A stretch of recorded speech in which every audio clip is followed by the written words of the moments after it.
Welcome to UT Today. I'm Ashley Sharp. And I'm Allison Woodall. Coming up today, a new way to see Knoxville, how Visit Knoxville is embracing green transportation. But first, the governor candidates spoke about how they feel about open records transparency and tax reform at the second gubernatorial forum. UT Today reporter Savannah Jacoby has the latest. Thanks, guys. Governor candidates Craig Fitzhugh, Carl Dean, Randy Boyd, Bill Lee, and Kay White were all in attendance for the second forum. While there were many different topics, one of the big issues they couldn't get away from was tax reform. Tennessee, one of the lowest tax states in the nation. With the passage of a new U.S. tax code, things could change. But for Tennessee, lawmakers have been cutting taxes for years prior. Annually, Tennessee has cut taxes by $572 million, with plans in place to continue to reduce them, which is 9 times more than any other governor and General Assembly. Some of the taxes that have been cut for Tennessee are the grocery tax, the inheritance tax, the gift tax, and soon the hall tax. Tennessee is one of few states that does not have a state income tax, which is meant to encourage new business. Republican candidate Bill Lee, an advocate for small business, wants to keep taxes low if elected. I believe that we should work to reduce taxes, whether they're business taxes or personal taxes as well. Always reducing taxes on Tennesseans is a good solution. Democratic candidate Craig Fitzhugh thinks there might be a few positives out of the new tax code. I'm concerned about those folks that, as I say, the folks in the skyscrapers are going to do fine. The folks in the shadow of the skyscrapers, whether they're in rural West Tennessee or East Tennessee or the cities, Memphis, Nashville, Chattanooga, Knoxville, those are the ones I'm worried about. Both candidates on both sides of the aisle want to put focus on being the best stewards of Tennessee's money. Candidates not in attendance were Speaker of the House Beth Harwell and U.S. Representative Diane Black. Topics expected leading up to the primary on August 2nd for upcoming forums include economic development, the Tennessee budget, and education policy. Guys, back to you. Thanks, Savannah. We'll be following that race as it continues. Suicide is the leading cause of death for young adults ages 15 to 24. UT Today anchor Ashley Sharp tells us more about the realities of mental health and suicide. It's a topic that no one really wants to talk about, but one that Dylan Roberts thinks about every single day. I lost 2 people that I loved within 31 days of each other. Zach Johnson and Justin Smith lost to suicide. January 31st of this past year, I got a call that a good friend of mine committed suicide. I had spoken to him the day before. Everything had seemed normal. And fast forward to March 1st, I got the call that really changed my life, and that was a call that someone I loved deeply had committed suicide the night before. Like most people, Dylan wasn't aware of how common mental health problems and suicide are until it impacted him personally. There isn't a day that goes by that something doesn't bring up a memory of either of them. On a national level, suicide is the 10th leading cause of death, and each year, almost 45,000 Americans take their own life. Dr. Paul McInerney of the Student Counseling Center at UT says it all starts with striking down the stigma that surrounds mental health problems. Maintaining our mental health is every bit as important as maintaining our physical health. McInerney says asking people if they are suicidal may feel intrusive, but in many cases, it's a single question that could save a life. Roughly half of the students that we see come into the center endorse some level of suicidal thoughts. It's all temporary, and it can all go away. And suicide's not the answer. It is a permanent solution to a temporary problem. And if you or anyone you know is experiencing suicidal thoughts, you can call 974-HELP. The University of Tennessee is home to over 400 student organizations, but one was recently recognized with top honors. Reporter Ansley Daniel has more. Nail biting and sitting on the edge of your seat. It's the common reaction when you watch a debate, but competing is just as much of a rush. You don't know your resolution until 30 minutes before, and then you're in that room. And so for me, that kind of competition, that kind of adrenaline was what drove me to start debating. Michaela Stogsdill is a junior at the University of Tennessee, Knoxville, president of the Speech and Debate Society, and the #1 IPDA debater in the country. There have been several times this season that I've been ranked #1 in the nation for IPDA in varsity, and I'm just really proud of that because I try hard for that. But also, I think it's a sense of pride for the university as well, because I don't think I could have done this without at least some support from the university. Michaela not only serves as president and team member, but also as coach. As the president, essentially I wear a couple of different hats, the first one being the coach. And even though we don't have a formal coach, we're the only student-run team like that on the IPDA circuit. Ultimately, the impact of her team is worth more than any award or title. This comes from a place of just pure passion and pure a sense of wanting to make a better change for these kids and their future. And so for me, that impact is what I think about when I think about the debate team. For UT Today, Ansley Daniel. The Tennessee Speech and Debate Society hosts open meetings every Thursday in HSS around 8 p.m. The Clarence Brown Theater has been well known in the Knoxville area for more than half a century. Now reporter Allison Woodall brings us their secret to success. Theater at the University of Tennessee is nothing new, but the Clarence Brown Theater is constantly finding ways to amaze and thrill with their hardworking team and dedicated teaching methods. One of the reasons we're unique is that we are a member of LORT. The Clarence Brown Theater is a regional professional theater. LORT is the League of Resident Theaters. There's 75 of them throughout the country. They pride themselves on providing quality plays and performances that enhance students' talent and achieve regional, national, and even international distinction. We have a mission towards creating high-quality professional theater as well as training future theater artists in both performance and design. They sort of follow what might be considered an apprenticeship model. They're here working alongside with us on a day-to-day basis on the productions that we do. The theater has just recently released their 2018-2019 season lineup. They continue to collaborate with the Knoxville Symphony Orchestra, and they hope that there's something for everyone this upcoming season. I just think the level of professionalism, the quality of the productions here, we have patrons all the time who go to New York, they see plays on Broadway, and I hear all the time that, you know, the quality of work that we do here is just as good, and in some cases even better than what they see in New York. So that's a pretty high compliment. For UT Today, this is Allison Woodall reporting. And you can view the full lineup of shows at clarencebrowntheater.com. Market Square has been through a series of advancements over the years. Next, local businesses respond to those changes.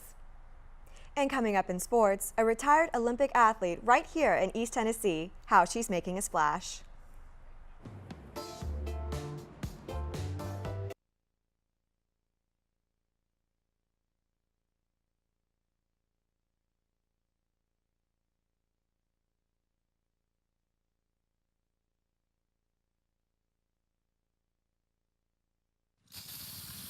Wish that I was on old Rocky Top. Down Tennessee Hills.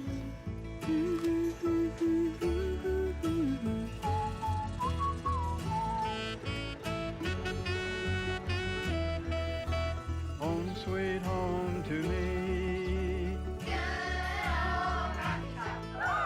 Rocky Top, Tennessee.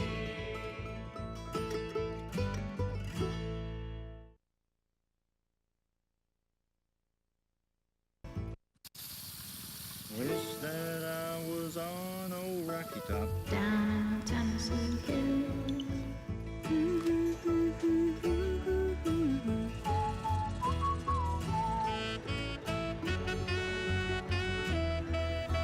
Home sweet home to me.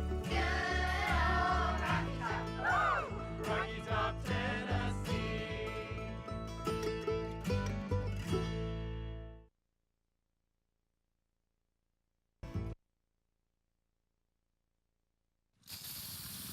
Wish that I was on old Rocky Top. Down Tennessee Hills.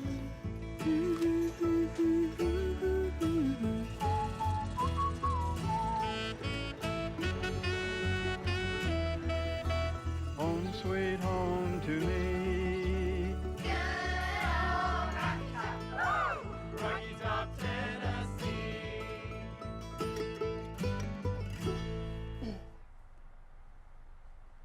Welcome back, guys. For many locals and visitors to Knoxville, the need for more urban and green transportation has been a common request. That's right, and for one unique bike share company, the Scruffy City may just have an answer. Getting around Knoxville just got a little easier. The city of Knoxville introducing a new way to travel through the Scruffy City with the Pace Bike Share app. I think it's huge. I mean, it's huge for our community and it's huge for our future visitors. Kim Bumpus of Visit Knoxville seeing more than just a need for green transportation throughout the city, but one that can compete with other bike shares across the nation. The other bike shares that exist in the universe are more, they're a little more rigid, and this is kind of like so app-driven, so technology-driven. Just a few factors making Pace Bike Share unique. It gives you a lot of flexibility. Getting your ride started is easy. You download the app, choose your bike, unlock it, and you're ready to ride. They don't want the glitz and glamour per se. They really want the Scruffy City that we have. And what better way to experience it than on a bicycle? And those rides coming in at a wallet-friendly price tag. 30-minute trips only costing riders $1.50, giving more opportunities to take one of 200 bikes available in Knoxville for a spin. We have so many different areas that are in biking distance, and especially to tie that in with our greenways, it's just a fantastic way to experience Knoxville. For UT Today, I'm Elizabeth Longmire. Visit Knoxville and Pace are also looking to expand their partnership and encourage local businesses to reach out. Market Square is a hub for local businesses, but increasing rent prices make it hard for shops to stay in this tourist hotspot. Thanks, guys. Market Square is the heart of the city of Knoxville, but rent prices are making businesses feel anything but love. I talked with store owners to hear their thoughts. Market Square is the place to find some of the best shops, restaurants, services, and shows in the downtown Knoxville area. But in the last couple of months, due to market demand, the rent for these businesses have started to increase and made it harder for others to showcase their talents. Bluetique manager Kelsey Pansack shared how she has witnessed many businesses come and go due to rent increasage.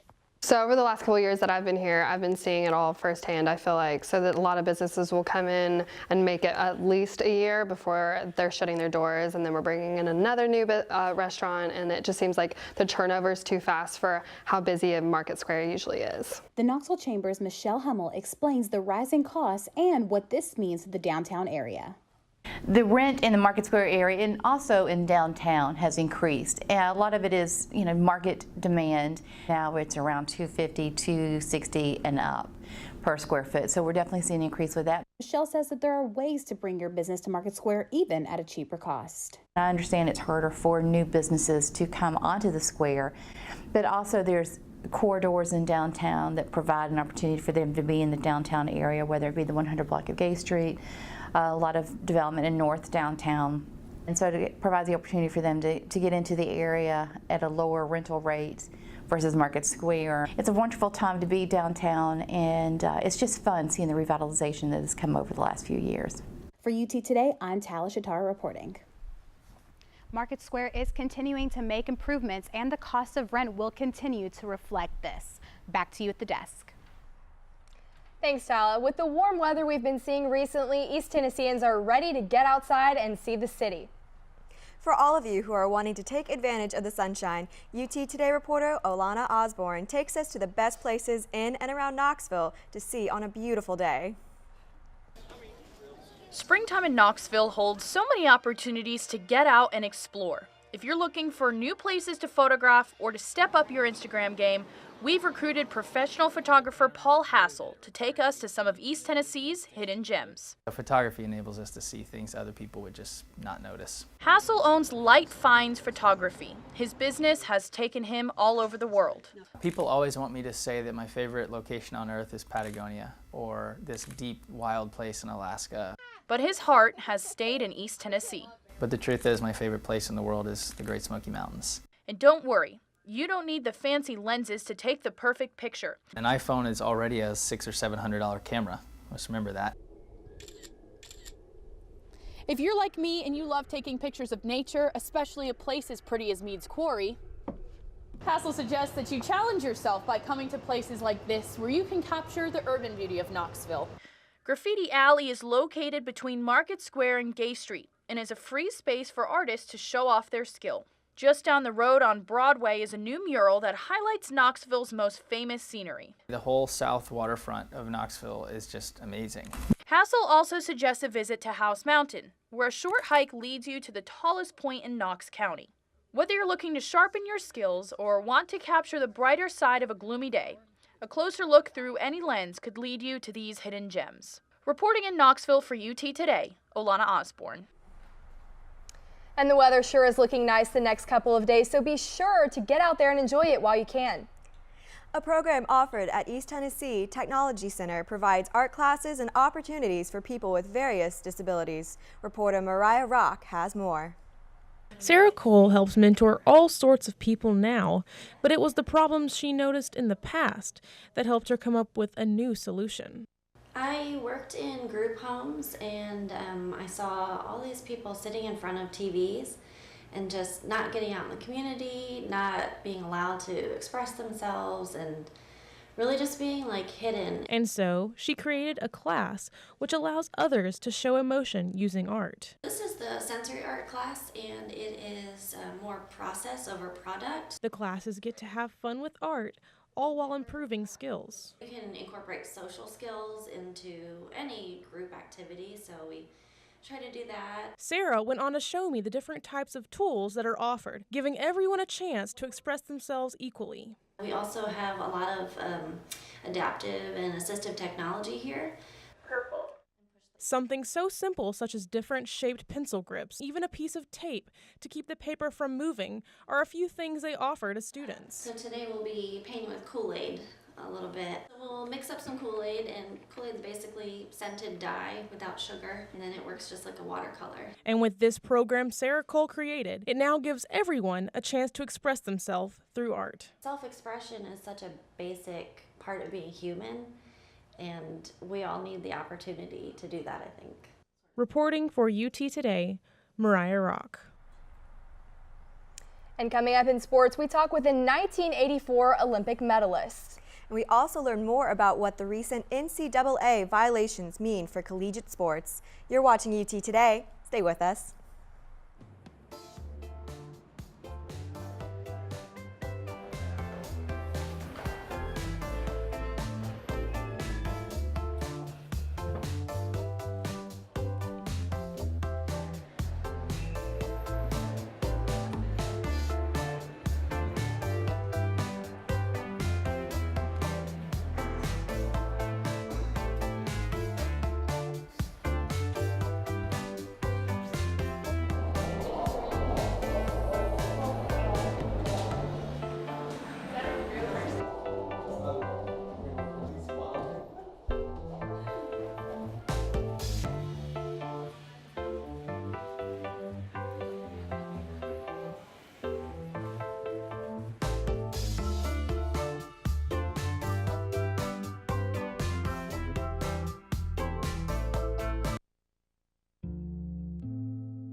Wish that I was on old Rocky Top. Down Tennessee Hills.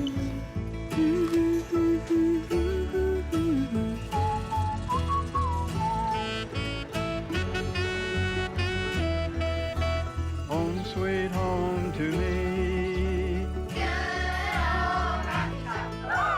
Rocky Top, Tennessee.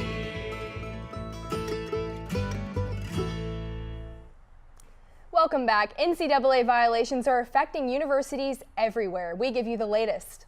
And UT Today's Kayla Grainer talks with an Olympic swimmer. Kayla?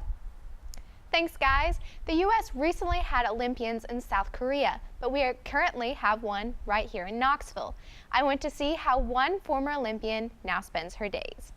From high school student to Olympic champion, 16-year-old Jenna Johnson's life was changed forever when she won 3 Olympic medals in swimming at the 1984 Olympics. Whenever I hear the national anthem now, I can't help but think of that day when I stood on the podium, because when you're representing your country in front of the entire world versus, you know, just going to a small sporting event, it makes you feel so good and so fulfilled. Jenna won 2 gold medals for team events and a silver medal for the individual 100-meter butterfly. After the Olympics, Jenna started training other athletes for the Olympics, including the Lady Vols. We had girls making the Olympic trials that were Olympic hopefuls, and I did get to work with kids on that level, which was really great, especially because I had something to tell them from my experience. But now, Jenna teaches kids of all ages. Although Jenna says she does miss competing. The euphoria of winning a race after you put so much work into it, the feeling of touching the wall before anybody else and looking up at the board and seeing that you just did a time that's like the best in the world. She enjoys seeing kids excel in swimming and helping them succeed. There's just a lot of things you can learn from sports, and I think that's what I love, just helping these kids reach their goals in swimming but become better people. For UT Today, I'm Kayla Grainer. Now, Jenna Johnson told me that even if you don't want to compete in swimming, everyone should take swimming lessons during their life. The National Collegiate Athletic Association violations have impacted sports this year. Here at UT, 11 Level 3 infractions were self-reported to the NCAA. Level 3 infractions carry little to no penalty from the NCAA. UT's infractions would have gone unnoticed, except that men's basketball coach Rick Barnes was personally paying one of his coaches. Barnes felt he deserved more pay, but was not punished by the NCAA. This is different than if he was playing a player, like what happened at the University of Mississippi. One of 21 violations included Ole Miss boosters paying football recruits. They received many punishments, including postseason bowl bans.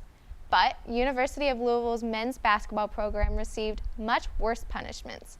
Due to hiring escorts for recruits, Louisville will have to vacate 123 wins, including the 2013 championship. This shows how important self-recruiting is. Some UT sports clubs not only have student members, but four-legged members too. Sports reporter Camille Gear has more on this unique club. Stylish shoes, ankle braces, and pads. Gear almost every athlete wears. But what's one thing that makes this sport different? A four-legged friend. The UT Equestrian Club was founded in 1975 with the Western and Hunt Seat team. The club's president, Alex Britt, says anyone can join as long as you have a love for horses. You don't need any experience required. You can start from very, very beginner. You can be like an open rider and be very competitive with it. We have a lot of people that do that.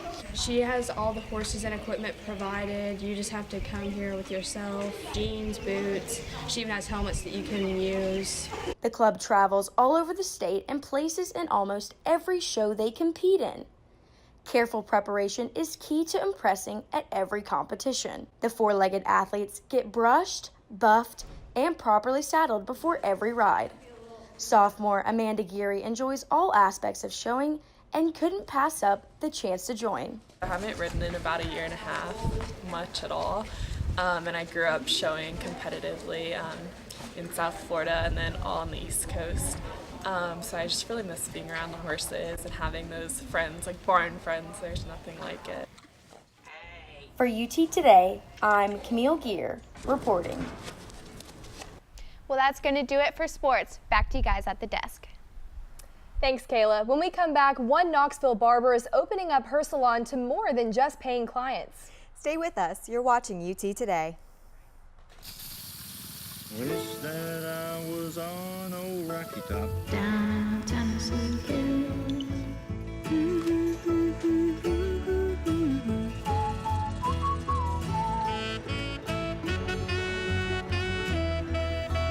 Home sweet home to me. Good old Rocky Top. Rocky Top, Tennessee.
And welcome back. A local hair salon owner is helping Knoxvillians feel beautiful.